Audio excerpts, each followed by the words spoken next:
What's your story of realizing your friend was a sociopath? Story 1. He couldn't comprehend the difference between harmless pranks and cruelty, and it became clear in high school.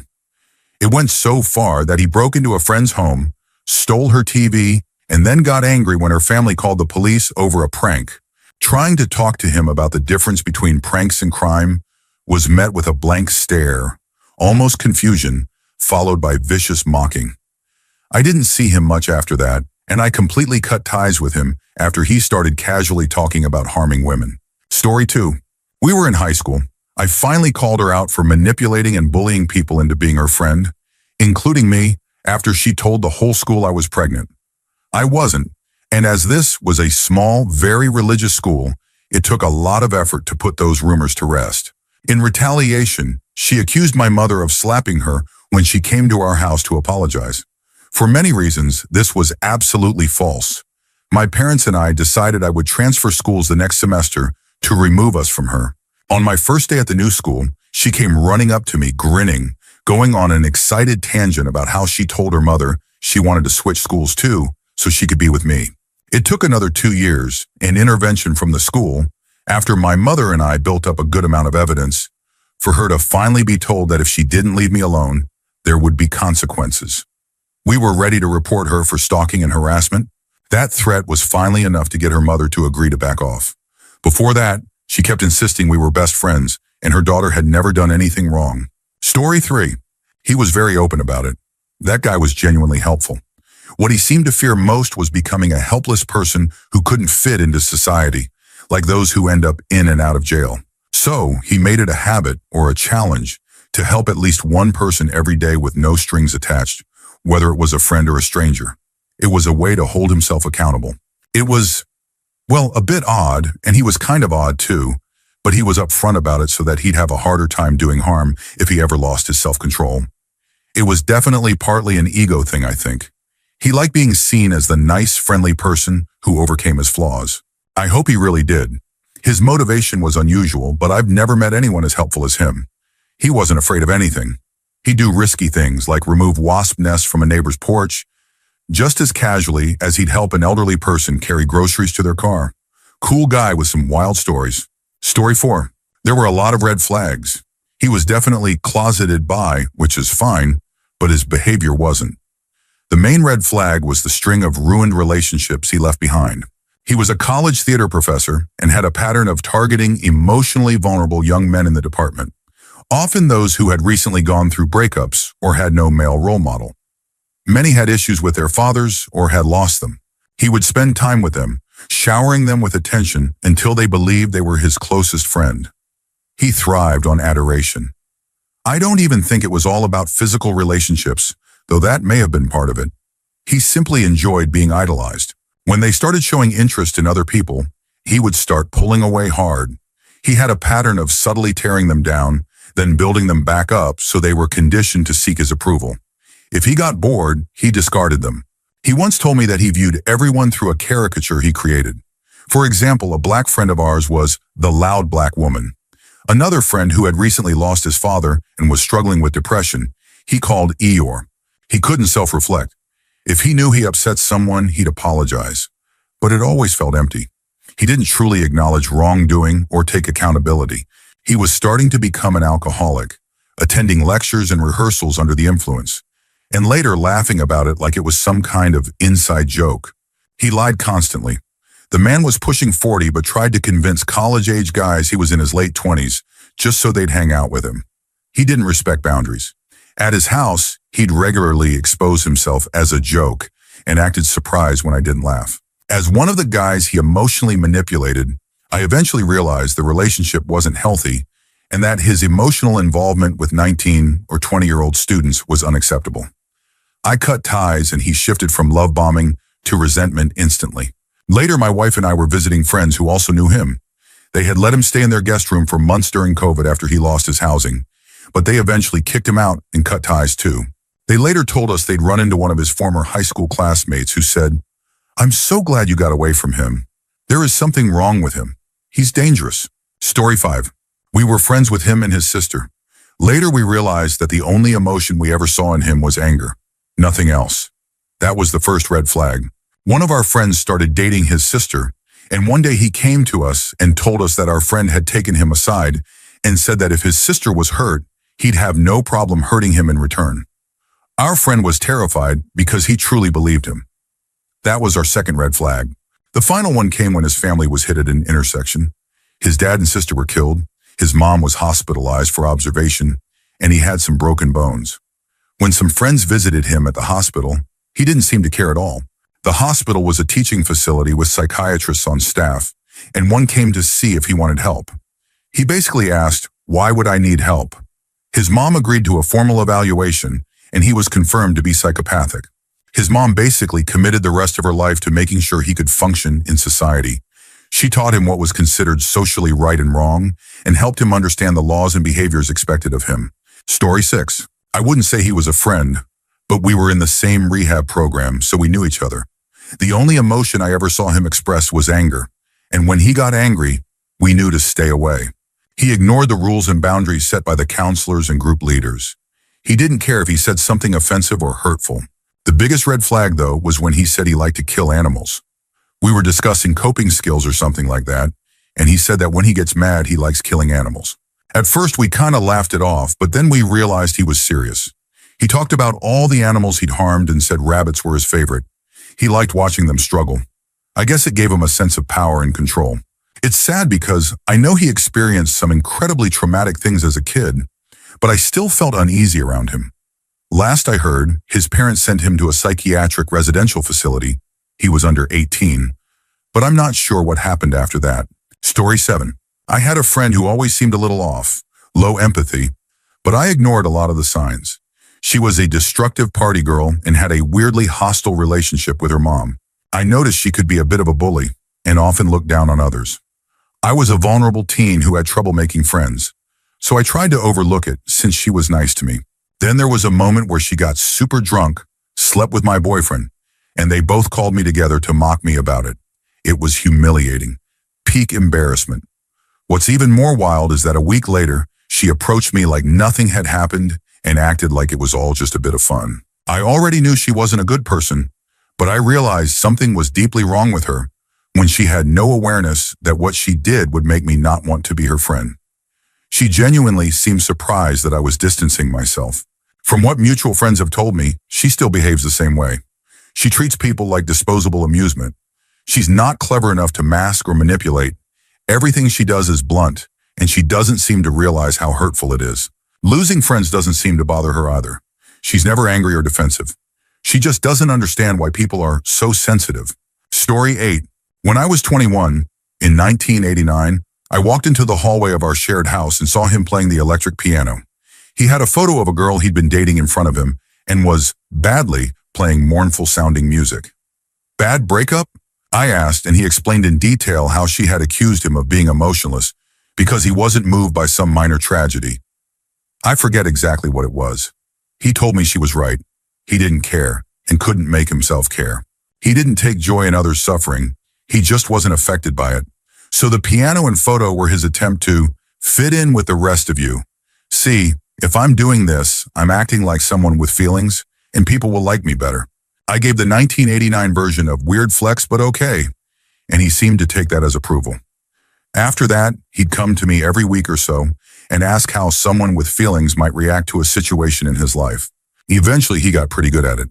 He called it putting on the human mask. People he met later generally accepted him as a normal, functioning person. We've remained friends ever since. He's very successful as a financial manager because emotion never factors into his decisions. He's married with a couple of kids whom he describes as mostly gibbering animals, but sometimes they think. His wife seems happy, but he rescued her from a really toxic situation, so maybe she feels she's better off. As far as I know, she has no idea his humanity is an act. He still calls me every year around her birthday, their anniversary, or Christmas, and asks for help choosing gifts. He's smart enough to know cliché gifts won't work, but he lacks the perspective to put himself in her shoes and choose something meaningful. Judging by her reactions, I'm pretty good at picking gifts for her. For those wondering, he's not autistic, or at least not meaningfully so. He's what we used to call a psychopath before all the DSM changes. He has flat affect and no remorse. He was raised in a stable and loving home and followed his parents' rules even though he never understood why, other than to avoid consequences. He loves business because you can be as predatory as you want without consequences as long as it's legal. His main goal is status and wealth, and he has both. Having a seemingly loving family boosts that status. Treating them badly would ruin that image. He once said that if he were born in caveman times, he'd be the guy staying up at night to guard the camp while everyone else slept. Story 9. He yelled at me because my nephew didn't want to watch a movie with his kids. My nephew is 2 years old and scared of the dark. The kids were using a projector instead of a regular TV, so the room had to be dark. Every time the door would close, my nephew would freak out, so I decided to keep him with me. My friends started flipping out, screaming at me, and threatening to punish one of his kids, who did nothing wrong. He also started yelling at his wife. He has 5 kids, mostly girls. The oldest girl tried to give my nephew snacks to help him feel comfortable and offered to sit next to him, but he was too afraid. It felt like she was trying to help because her siblings' safety depended on it. I didn't know what to do other than leave with my nephew so the girls wouldn't get in trouble. I tried calling social services, but there's no proof that the girls are being harmed or neglected, so they're still with him. I'm afraid for the girls and his wife. I think he's suffering a mental collapse after losing his mother to cancer. She had abused him. Now he's become very harsh with the women in his life, including me. My husband doesn't want me going back there without him. I've been trying to convince their mother to take the kids and leave, but she won't listen. I can only reach her through Facebook. She uses her daughter's school tablet to message me. She's only able to contact me when he leaves the house. He takes all the phones with him. She's not allowed to leave the house, have friends, or host visitors while he's away. He doesn't let her buy clothes or take care of herself. She always calls me crying and complaining about how he treats her, but she won't do anything. I defend them when I'm there, but I try not to because he treats them worse after I leave. I feel helpless. I don't know what to do. If I were wealthy, I'd buy her a house and move them far away where he could no longer scare them. I feel so helpless. Story 10. I used to work for someone who I now believe was a sociopath. At first, he was incredibly nice. I honestly thought he was the best boss I ever had. He overpaid me, gave me lots of time off, and occasionally gave me gifts. Along the way, there were moments where his behavior was clearly questionable. At work, he had a habit of sending me into unsafe situations without recognizing the risk to my well-being. When an employee left for another job, he acted like they were a pet goldfish, easily replaced. I remember one occasion where I simply mentioned that a former coworker and I had visited a local distillery after work.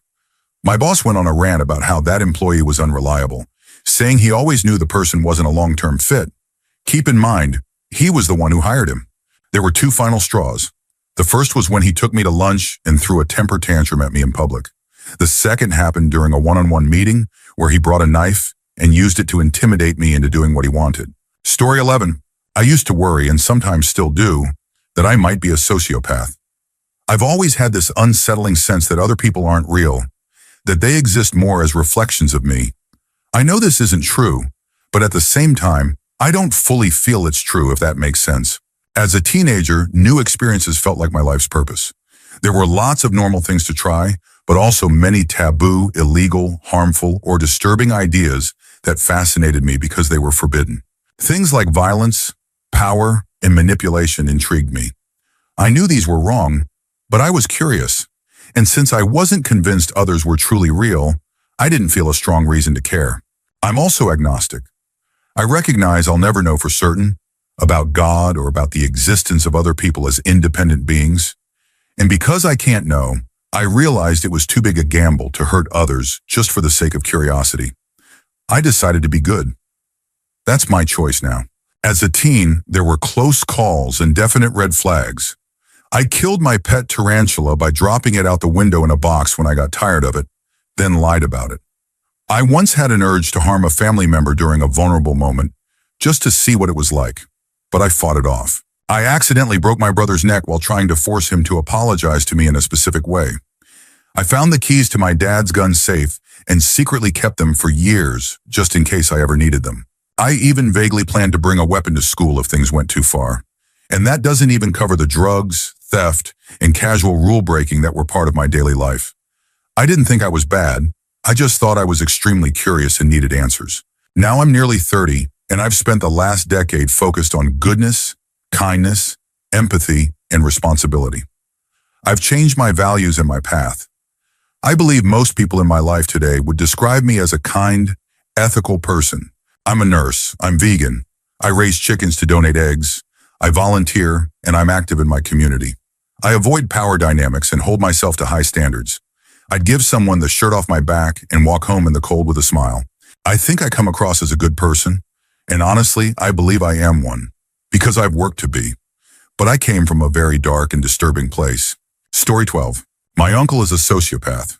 That side of the family is dysfunctional, so no one noticed for a long time that he wasn't normal. It took my father and me, as outsiders, to finally realize he was completely incapable of genuine emotion. He just faked it, and he faked it well. I could go on and on with stories. The final straw for us was when my father went to work for him. It took about a year before he realized my uncle's entire business was a scam, possibly outright fraud. This was before the internet, so word of mouth spread very slowly, and a lot of money was stolen in the meantime. Think of a massive Ponzi scheme. He would eventually deliver on his promises, but only after getting 2 or 3 more people to buy in. Eventually, regulators stepped in. He lost wife too. It turned out all her money and her parents' money was tied up in his business. All of it was gone. We cut ties with him too. Nothing was ever his fault. If you challenged him, he turned on you immediately. He's now on wife 3. From what we see through Facebook and from relatives still in touch, he's constantly chasing new get-rich-quick schemes. His online presence is full of lies. Wife number 3 is also successful, and he just lives off her. The frustrating part is that if you, dear Reddit user, were to meet him in person, you'd probably like him, believe everything he says, and wonder why we're so mean to him. Yes, that has actually happened before. Story 13. I have an ex who had something seriously wrong with him. I know people often say that about their exes, but this was very different. He wasn't malicious, but he had zero regard for other people, none at all. He was extremely charming and very skilled at lying, highly intelligent. I didn't realize the extent of it until after we broke up. I was shocked when I found out he drugged his grandmother just to steal her car. He never did things just to hurt people. He didn't seem to get satisfaction from causing pain. He wasn't like a violent criminal or anything. But if someone stood between him and what he wanted, he had no issue doing whatever it took to get past them. He only surrounded himself with people who were useful to him. If they weren't useful, he had absolutely no interest in them. Story 14. When I was in kindergarten, my mom worked at my school providing support for kids with behavioral issues.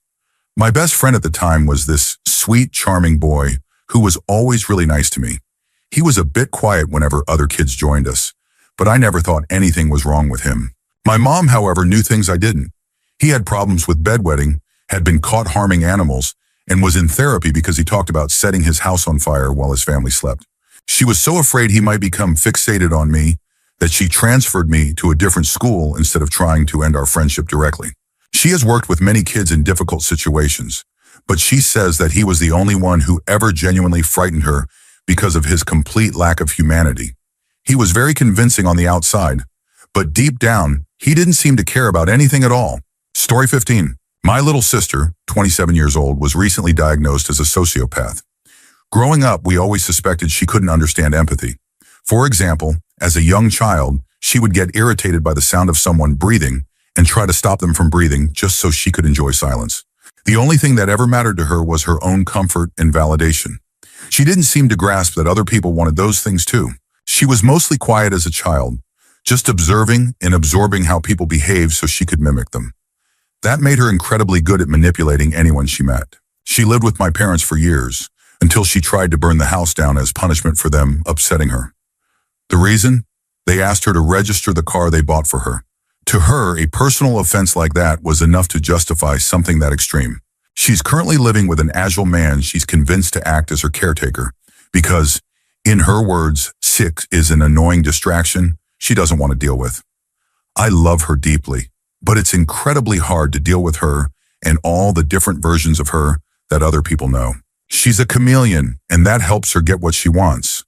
But I often wonder how lonely it must be to go through life without anyone truly knowing who you are. Story 16.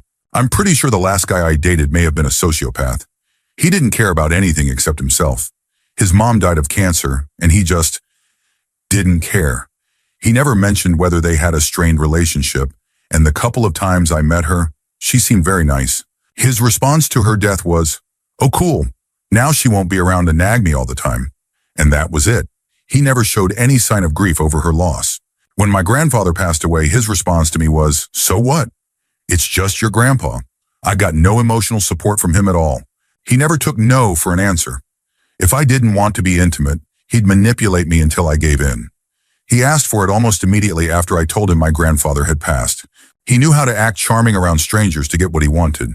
Then he'd later brag to me about how he manipulated them and how easy it was. Everyone I knew thought he was the sweetest guy, but I saw through the tactics and was the one who suffered from his behavior. He was vegan, and part of me thinks he did it to come across as compassionate. He'd always say people needed to go vegan for the animals. This is the same person who laughed at videos of animals being hurt. Not graphic ones, but still. Later on, he got a tattoo to honor the anniversary of his mom's death. But he also told me he planned to get matching tattoos for his dad and brothers, filling them in after they passed too.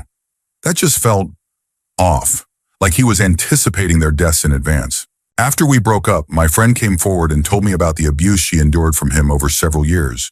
She was the one who introduced us, but he forced her to. I had no idea, but in hindsight, it should have been obvious. It's been years, but apparently he's still obsessed with me and thinks we'll end up together again someday. Thankfully, he's broke and lives several states away, so I don't worry much about him finding me. Story 17. There wasn't a specific incident. I didn't see him for what he was until he ended our friendship, because I didn't want kids and was taking an extra semester off university to recover from some trauma. Once he was out of my life, it was like a fog lifted. Throughout our friendship, I loved him as dearly as a brother. Looking back, I can't understand why I didn't see something was wrong. When he did or said things that should have felt warm and comforting, they just felt off, cold. Anytime there was conflict and I started to question things, he'd reel me back in and I'd go back to seeing him as this perfect brother figure. He would mock my mental health struggles, like my suicidal ideation or self-harm, and when I asked him to stop, he'd say just the right thing to make me feel like the villain. He never apologized, but somehow made me feel like he was the one being wronged. Then he'd do it again. Now that I'm no longer under his influence, I can see how strange that whole friendship was. We went from strangers to brother and sister in a matter of months. Looking back, I remember how charismatic he was, but there was something off. My instincts were screaming at me, but I ignored them. I feel foolish now. It broke my heart when he ended our friendship. He wasn't violent or threatening, but even now when I hear his name or smell a cologne that reminds me of him, I feel panic. Like I've seen a monster. I haven't spoken to him in about 3 years, but the fear still hits me out of nowhere. Most of the time, I don't think about him unless something triggers the memory. It wasn't some dramatic breakup, not compared to what others go through, and yet I still hurt from how he walked away. I still feel worthless, and at the same time, I still feel scared. How is it possible to feel sad and terrified of someone all at once? Story 18. I knew something was off about him from the day we met. We were around 12 or 13, but it took about a year to really understand what it was. It was mostly in the way he started conversations. Always bizarre, random topics, usually centered around how he'd been wronged in the past, even if it had nothing to do with what we were talking about. Like we'd be discussing a movie and ask if he'd seen it, and he'd pretend to be lost in thought. Then say something like, "What? Sorry, I was just thinking about when my stepdad was killed by that drunk driver." This kind of thing went on for years. When he turned 18, he came into some money and spent it all on terrible tattoos and dangerous drugs. He started showing up at our homes unannounced and would do weird things, jumping on the couch or yelling at the TV. He got kicked out of multiple places. Then he started breaking into homes and businesses. Amazingly, he never did any time, as far as I know. A few years ago, my mom ran into him in a grocery store parking lot. They hadn't seen each other in over 10 years. He asked if she remembered him, and she said, "Yeah, how are you?"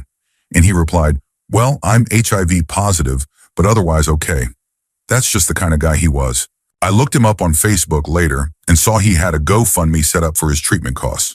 A week later, his own mother commented, "My son does not have HIV. He's lying for attention and money." Again, the GoFundMe was immediately taken down and his Facebook account disappeared shortly after. He was a sociopath through and through. Story 19. I knew someone that I could classify as a sociopath. She would deny it endlessly, but it started with little things here and there. until she ended up threatening to extort me, and I had to get a restraining order. She was dating my ex's brother at the time and was very friendly with me at first. But then issues started to come up. For example, she would repeat things I confided in her to my ex's parents, dragging everyone into it. I ended up having to sit down and apologize for everything in front of the whole family. It was incredibly embarrassing. She would also make passive-aggressive comments about my appearance like, "I like natural makeup more," not trying to look like a clown, and "You can come to the event, but please don't wear those leggings." Eventually, she escalated to catfishing me. She created a fake Facebook profile pretending to be someone I went to school with. She used everything from those conversations against me. She also hacked into my Facebook and pulled private messages to use as leverage.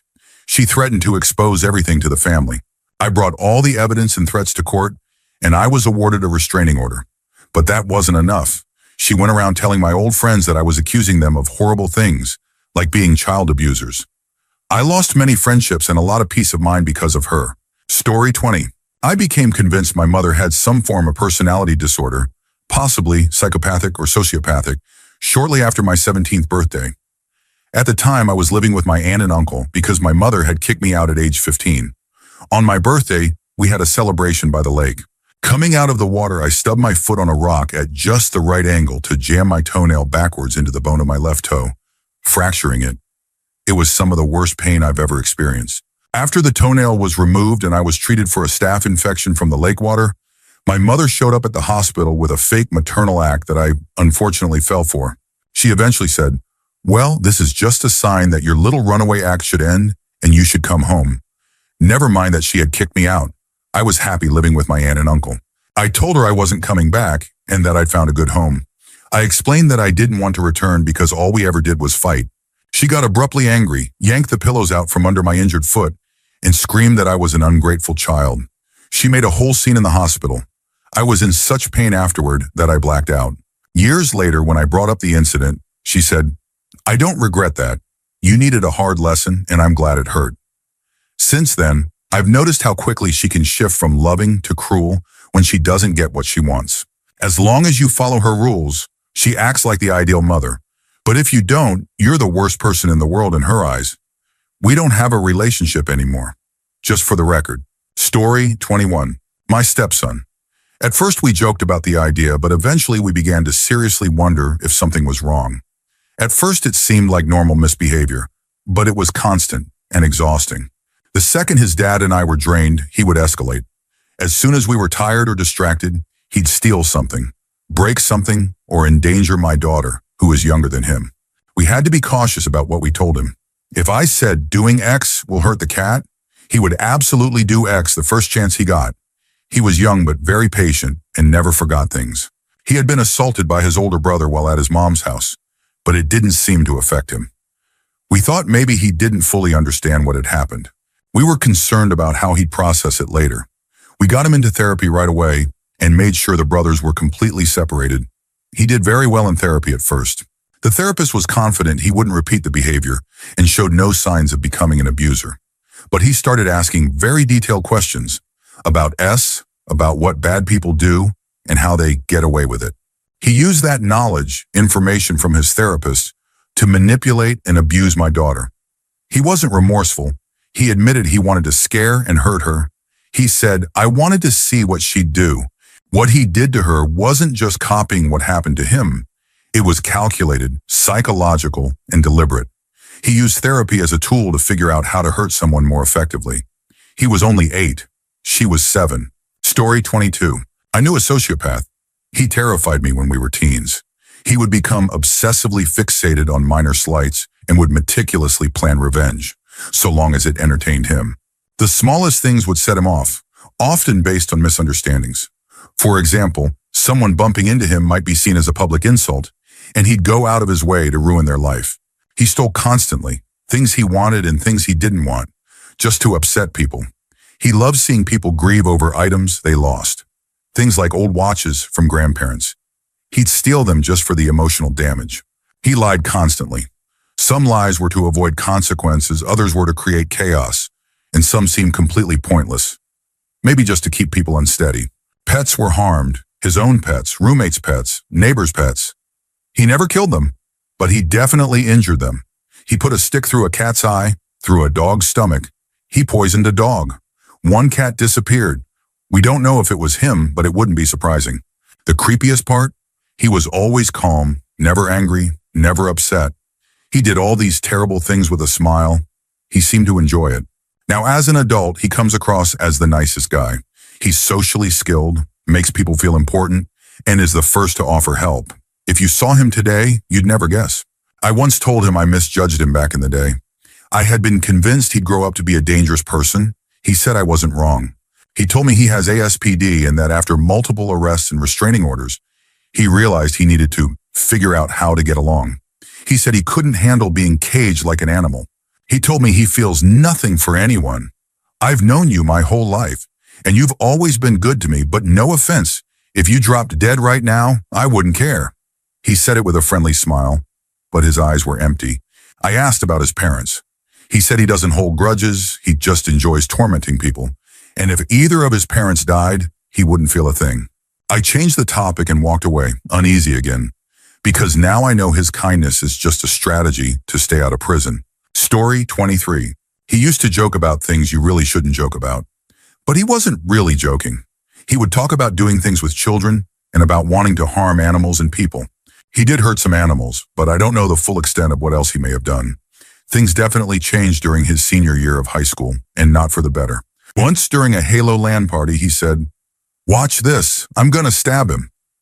Then he actually sliced a friend across the arms with a pair of scissors. He got excited when he saw the blood. He even had to touch it. We had to use a whole roll of paper towels to clean the friend up, and he ended up needing stitches. Another time we were at his house and he grabbed a handgun from his mom's room, ran upstairs, pointed it at another friend's head, and pulled the trigger 3 times. "Ha ha ha, I guess it's not loaded," he said. The facial expressions, the wild eyes, I'll never forget them. I stopped associating with him during high school, his senior year and my junior year. I'm not sure what he's like now, but I know he still lives nearby and works at a local shop that sells books, music, and video games. Story 24. They barely reacted to emotional situations. Everything they said or did was based on cold, brutal logic. In high school, they made an adult cry just because he was annoyed with them. They were charming without trying, extremely intelligent, and even taught their friend group how to pickpocket. They once stole a Nintendo Switch and several phones. They weren't evil, just very different.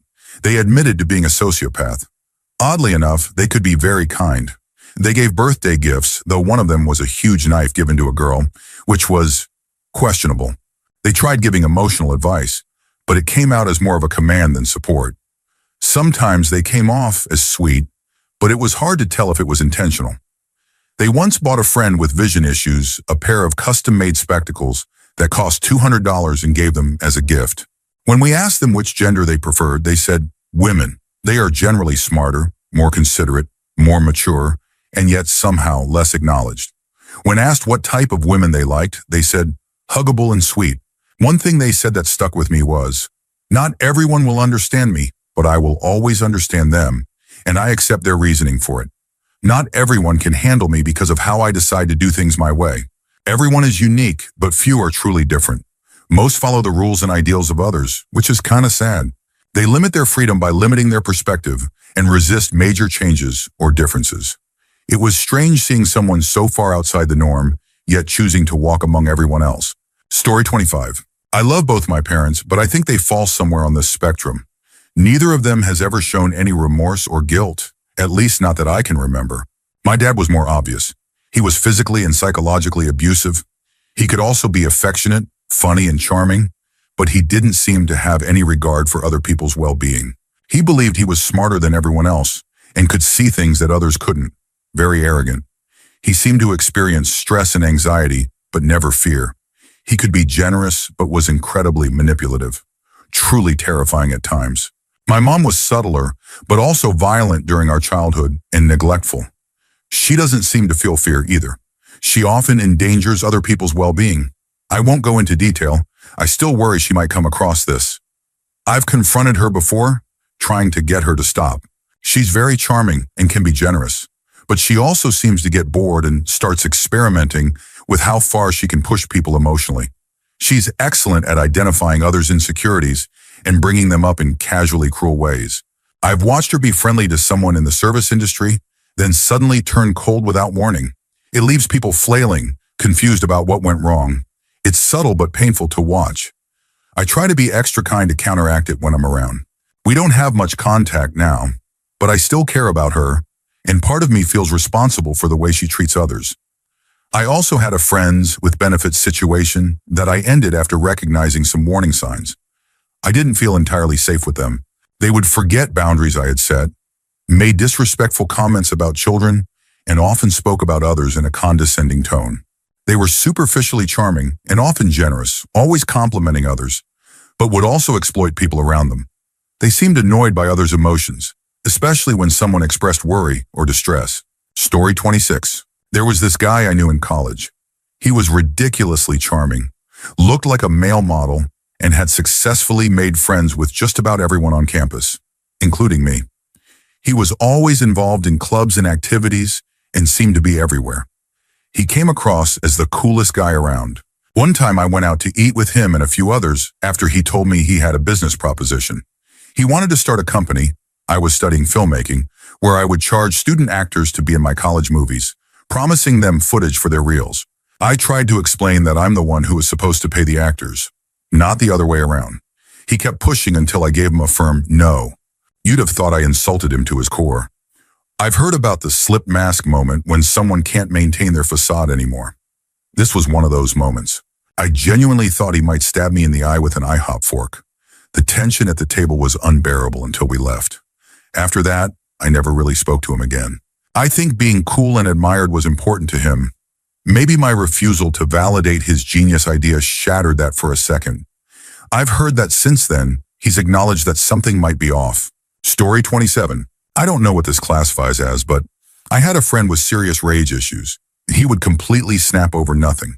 We were a group of friends riding the tram, being loud and admittedly obnoxious. One friend jokingly said to the rage guy, "Hey, that guy talked bad about your mom," pointing at a random man. It was clearly a joke. Why would a stranger even say something like that? But the rage guy lost it. The random man got off at the next stop, and our friend followed him. What happened next was the most brutal thing I've ever seen. He walked up behind the man and punched him out of nowhere. The man collapsed, and our friend kicked him in the head at least 4 times and then in the body. The first punch clearly knocked the guy out, so the kicks were just excessive. As the man lay there bleeding and unconscious, he spat on him and mumbled something about not talking disrespectfully. Then he laughed, looked at us, still frozen in shock, and said, "Whoopsie," while shrugging like it was nothing. A woman nearby looked horrified and reached for her phone. He laughed again and said, "Yeah, call the cops and an ambulance. This guy needs it." As she dialed, he started running down the street, still laughing. It was surreal, like he didn't even register that he'd severely injured someone for no reason. Later, I read that the man had sustained brain damage. Another friend told the rage guy about it, and apparently he just shrugged it off. I didn't want to hang out with him after that, but I kept hearing similar stories, like how he once threw a chair through a pizzeria window over something trivial, or how he used to flick cigarette butts toward gas station pumps because he thought it would be cool if it blew up. Story 28. The mask slipped. He wasn't a friend, but I worked very closely with him. And that was worse because I couldn't choose how much time I had to spend around him. I had a gut feeling. He was popular, extroverted, cheerful, and loud. But I never trusted him. He was a high-powered attorney and lobbyist. One of those competitive triathletes, handsome, wealthy, an overachiever. But he wore a mask, and sometimes it would slip. I could tell he faked his emotions. When no one was looking, he was cold and vile. One day, I overheard him say some disgusting, malicious things about children, framed as jokes. That confirmed everything for me. I started avoiding him after that. I don't know when he realized I saw him for what he was. I was working as a receptionist, and on my last day before starting a new job, he stopped by my desk. He smiled this horrible fake smile, held eye contact for nearly a full minute. Then he knocked twice on the desk, like something straight out of House of Cards. It felt like a warning. He asked where I was going next, and I lied. I didn't want someone like him to know anything about my life. He was powerful. He had regular meetings on Capitol Hill. I've also had a boss I suspect was a sociopath, and I believe my mother was one as well. My mom couldn't hide it, though. She's now mostly isolated and socially rejected. As for that lawyer, there are a lot of successful sociopaths out there. Many of them are drawn to positions of power. He was married with kids too. I hope they're okay. That man was not right. Story 29. Started as friends, became a relationship, and ended in survival. He once told me he had a mental snap, pointed a shotgun at his ex-girlfriend, and that his mom stood between them, placing the barrel at her own stomach. He said he pulled the trigger, but the bullet turned inside the barrel and the gun never went off. He retold this story casually, many times. He never expressed remorse for the trauma he caused. He said he was institutionalized and diagnosed with temporary psychotic disorder. He was put on medication but claimed it made him feel like a zombie, so he stopped taking it. He told me every ex he had cheated on him or mistreated him. One, he claimed, beat him during an argument. She jumped on his back and hit him with rings on her fingers. That part I believed because he had visible scars, but he initially said it was over something stupid, then changed the story and said it happened after he caught her with his best friend. What tipped me off were the subtle shifts in his stories, ones he told me and ones he told new people we met. Almost every ex came with a horror story he broadcasted to everyone. I was young. I thought maybe he just had a rough past. I sympathized. But every year we were together, things got worse. He would love bomb me in the beginning, but eventually the cruelty came out, making harsh jokes about me, limiting my food intake with things like, "Save that for the kids," and even threatening to take our children if I didn't comply with certain things. I'm being vague, but what he did was illegal and not subject to any statute of limitations. By year 6, almost 7, he began physically hurting me. One time he hit me hard in the jaw. A few hours later, he made burgers for dinner like nothing had happened. I cried because I couldn't open my mouth wide enough to eat, and he said, "It's not that bad. Do you want another smack?" I left him 2 days later. A week after leaving, he coerced our oldest child into saying something that resulted in them being removed by the state.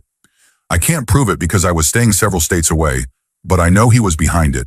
The outcome was devastating. He found ways to contact me no matter how many times I blocked him. Social media, email, new phone numbers. It continued until 2 years ago when he finally went to prison. So here's my advice. If someone starts telling you shocking, disturbing stories, believe them and run. These confessions are a test to see what you'll tolerate. If you show sympathy, they see it as permission to escalate. I wish I hadn't been so young and trusting.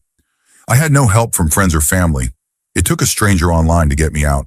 Please don't let it get to where I was. Go no contact, no matter how much it hurts. Whether they're a friend, family member, or partner, love is not abuse, and it should never be tolerated, no matter the relationship. Story 30. In a group chat, we were posting memes and laughing, just having fun. Then one guy posted a documentary about Holocaust survivors. At first I thought maybe he misunderstood the context of the group, but it turns out he kept it saved on his phone. Not out of interest or compassion, but because he thought it was funny. His phone barely had any storage, yet he kept this video, which was at least 20 minutes long, maybe even an hour, just so he could laugh at it during his free time. It was disturbing and horrific. No one in the group replied. We all just went silent. It took him 24 hours to apologize, and by then, the damage was done. I had already been trying to distance myself from him before that. This guy dropped out of college to try to climb ranks in an online video game. He spent a whole year trying and never succeeded. He failed his placement matches multiple times. He even got permanently banned from Starbucks, his job at the time, for repeated lateness, possible discriminatory remarks, and inappropriate jokes. He was one of those cashiers who forced awkward small talk on customers because he was clearly lonely. By the end of the year, he couldn't even earn in-game rewards because he kept using offensive slurs toward both his team and the enemy team. Racist, homophobic language, and constantly bringing religion into his insults. It was exhausting. Honestly, I never want to see him in person again. Even if he returns to our college during our senior year, he'll still be behind. People like him are what ruin gaming communities. My mental health has gotten so much better since I stopped interacting with him, muted him in the group chat, ignored his DMs, and removed him from my friend list. Story 31. I'm not sure what to classify him as exactly, but I knew a man who seemed to have no real relationship with the truth. Compulsive liar, manipulator. Sociopath? You be the judge. It started with love bombing. He messaged me on Facebook, spent an entire night talking to me, gave me a massage, insisted I sleep in his bed while he took the couch. He stayed up all night telling stories about his life, how he had a chronic illness, how he was once training to become a priest. Both lies. He listened to me in a way I'd never been listened to before. Then he turned cold. Suddenly, I was just someone he invited over a couple of times for what turned out to be casual encounters. I went expecting even a fraction of the care and attention he had shown before, but got none of it. I later found out he had only invited me because another guy in our friend group had confessed a crush on me. He seemed to enjoy scooping women away from others. Then a young woman in our mutual circle told me she liked me. Eventually, she invited me to a threesome with him. Cool, I thought. It seemed like fun. Then she said she was glad she could finally share their relationship with someone, as they'd had to keep it a secret for the past year due to his immigration status. A lie. She also said he was the first man she had ever been with. At this point, I knew he had cheated on her, not only with me, but with at least 6 other women. He was also on BDM dating sites. One of my friends had met him there. I felt sick. I had poison in my brain. What do I do with all this? Clearly, mutual friends knew he was seeing multiple people, but somehow the woman at the center of it all was in the dark. First red flag. Sociopaths often create a version of reality that makes you feel like going along with their lies is easier. You lie to yourself to avoid disrupting the illusion. I waited a few days before doing anything. I was young and confused. I messaged him. He immediately called me. Second red flag. Liars avoid written records. I confronted him, said he cheated on her with me and others, and I was going to tell her. At first, he claimed they had a don't ask, don't tell policy. I didn't believe it. When I pushed back, he said telling her would emotionally destroy her and that all her friends were through him. I promised I wouldn't say anything, just to get off the phone. He lived in a big share house and strategically surrounded himself with 2 types of people: highly charismatic individuals with big social circles to improve his image by association, and very insecure, nerdy guys who idolized him. Some were actually afraid of him, though he wasn't physically intimidating. He also ran what he called a dojo, basically a weekend fight club for nerdy guys. He would often invite the women he was seeing to watch. We later figured out he deliberately placed the woman he was dating in the same room with women he was cheating on her with. Third red flag. He liked putting people in cruel, uncomfortable social situations. Eventually, I told the woman the truth. It broke my heart. She said he was her first and it shattered her. But instead of lashing out, she thanked me. I'll never forget the look on her face. We tried to confront him together. She was scared he'd talk her into staying. He did. He threatened to harm himself if she left. That's when I started thinking he might be a sociopath rather than a psychopath. He seemed like someone whose ego couldn't handle rejection, who weaponized sympathy. She stayed with him for a few more years but eventually got out. He tried to discredit me, told people I was lying, and even threatened blackmail. I had to gather proof to defend myself. Years later, I saw him outside a club. He walked up to me smiling and said, "Hey, what do I have to do for us to be friends again?" I laughed. I laughed so hard. This experience taught me so much. It's why I don't lie anymore. I used to be a people pleaser. I used to smooth things over. But it's never worth sacrificing your sense of reality or letting yourself cover for someone else's harm. How's he doing now? I know of dozens of women and non-binary people, especially AFAB folks whose identities he would undermine, who've come forward with stories of deception and trauma. He was stringing along multiple people during the time I was around, each one thinking they were in a deep, committed relationship. He still lives in a large share house. They advertise it on Facebook as a safe space for LGBTQ plus alternative youth. I heard he tried to start a club night, but had to jump out a window when the police arrived. Unlicensed staff, unpaid fees for alcohol. He literally jumped out the window. If you meet someone who doesn't seem connected to the truth, someone whose version of reality always rotates to serve their desires in the moment, that's a red flag. Story 32. I was once friends with someone I suspect may have been a sociopath. She was incredibly skilled at maintaining a flawless public image. Her reputation was something people envied. But behind closed doors, she would spread rumors about others and constantly judge anyone who had different views, hobbies, interests, or even just a different look.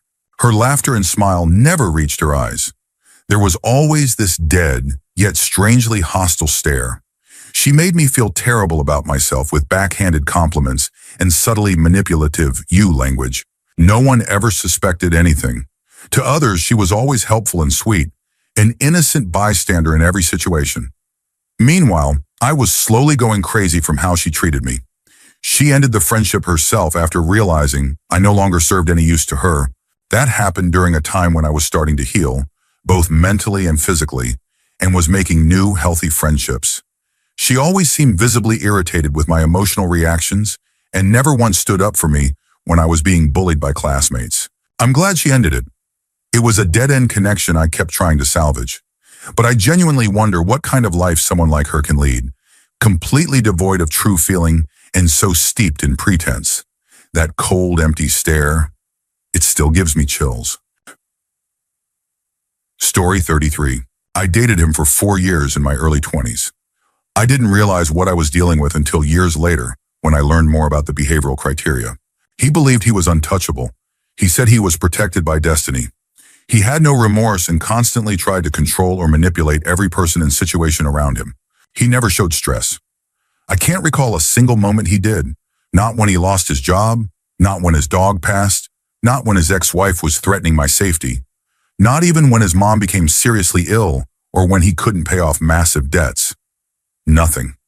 No emotional response. He had no empathy. He made his elderly father continue working just to pay off his credit card debt, refusing to consolidate or close them. He said, "It's my inheritance, whether I get it now or later," completely ignoring the fact that his dad was being robbed of any comfort in his later years. He married his first wife, knowing he planned to have affairs, simply because he didn't enjoy being with her. He offered me $50,000 to keep our pregnancy when I considered termination, after getting me pregnant without my consent. He lied constantly, from small things like pretending he took the trash out to stealing from me and denying it. I wasn't perfect either, and it was my first serious adult relationship. He was about 10 years older, but it was chaos. The worst part? After everything I endured, I still sometimes think about reaching out to him, especially when I think about the dog we shared, who's now 16. When she passes, part of me will want to tell him, even though he didn't tell me when either of his parents died, people I lived with for 3 years. Trauma brain is hard to fight. Story 34. Let's call her Karen. We were in 3rd grade when she came over to my house for a play date. My grandmother, who was in her 70s, supervised. Karen suggested we play hide and seek. She offered to count first, so I went to hide. I waited and waited until I suddenly heard my grandmother speaking on the phone, distressed and crying. I came out to find her completely shaken. Karen had told her that a man had driven up in a truck and taken me away. My poor grandmother was panicked and terrified. After that, she told me, "There's something wrong with that girl." Years later, right after high school, Karen reached out and we reconnected briefly. I didn't fully remember the hide and seek incident for what it was. Just kids being weird, I thought. We hung out for about 2 months, and during that time, she began using fake phone numbers to impersonate me and send harassing texts to all kinds of people. Strangers and people I barely knew began calling my parents' house, threatening legal action over inappropriate messages they claimed I had sent. At the time, I didn't even have a cell phone. Eventually, I started receiving screenshots of the texts, and I recognized her writing style, even her spelling mistakes. The recipients of the messages were all people connected to her, not me. That's when it all clicked. Trust your gut. Don't go back to toxic people out of boredom or nostalgia. People don't change easily, and people like her, they don't change at all. Story 35. My first semester of college, there was a guy, let's call him Paul, who lived on my floor and was part of my close friend group. He was awkward but generally good-natured and likable. One day I noticed he spent a lot of time studying people's facial features before responding. It wasn't obvious, just a slight pause, a quick scan, then a calculated reaction. He hesitated for a moment before saying anything, like he was observing and adjusting. I was curious, so in a casual conversation, I asked if he thought anyone on the floor might be a sociopath. He turned it around, asking what I thought that meant. I explained that I thought a sociopath was someone who lacked empathy due to a neurological condition. That's when he told me he had such a condition. We had a long discussion about how he was diagnosed, his childhood, and how he saw himself through the lens of sociopathy. He said he was afraid to tell people because of how they might react, and that I was the first person he had ever told. When I told him I had suspected it, he laughed and joked, "Maybe you're a sociopath too." I asked how he thought his condition might affect his relationships, and he told me something like, "People are kind to me. Even though I don't really feel anything when I do it, that doesn't mean I shouldn't. People do better when they work together, and wouldn't I want things to be better?" We still loosely keep in touch. I think about that conversation often. Story 36. My mother is like that. We don't speak with her anymore. She was always just off and always cruel. It would take a book to describe it all. But the first moment I realized it was beyond repair was when I was 17. I experienced a serious, life-threatening medical emergency that led to several days of hospitalization, followed by weeks of treatments and therapy to regain basic motor functions. My mom's biggest concern during all of this? That she had to cut her New Orleans vacation short by a day. She initially mocked my symptoms and insisted I was overreacting. It was my dad who eventually forced a trip to the ER. He saved my life. Later, extended family who visited the hospital saw how emotionally distant and cold she was. It made them uncomfortable. That moment unmasked her, and I don't think she ever forgave me for it. Her behavior afterwards was so detached, I sometimes wondered if she would have preferred me to die. Maybe then she could have played the role of the perfect grieving mother and silenced any future complaints about her neglect. Years later, after their divorce, my dad also had a near-death experience from a medical condition, a genetic blood clot issue.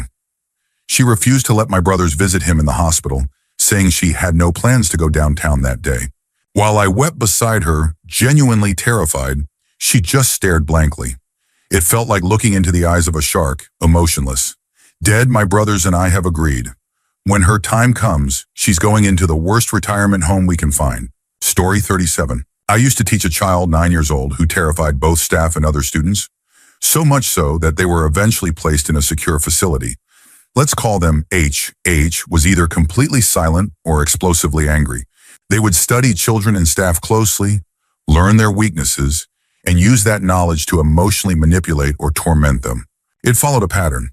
H would select a target, learn everything about them, and use that information to torment them mentally and emotionally for entertainment. One Friday, a child shared with the class that they had just received a parrot for their birthday. By Monday, that child came to school visibly shaken. When I asked what happened, they said H had invited them to the park over the weekend.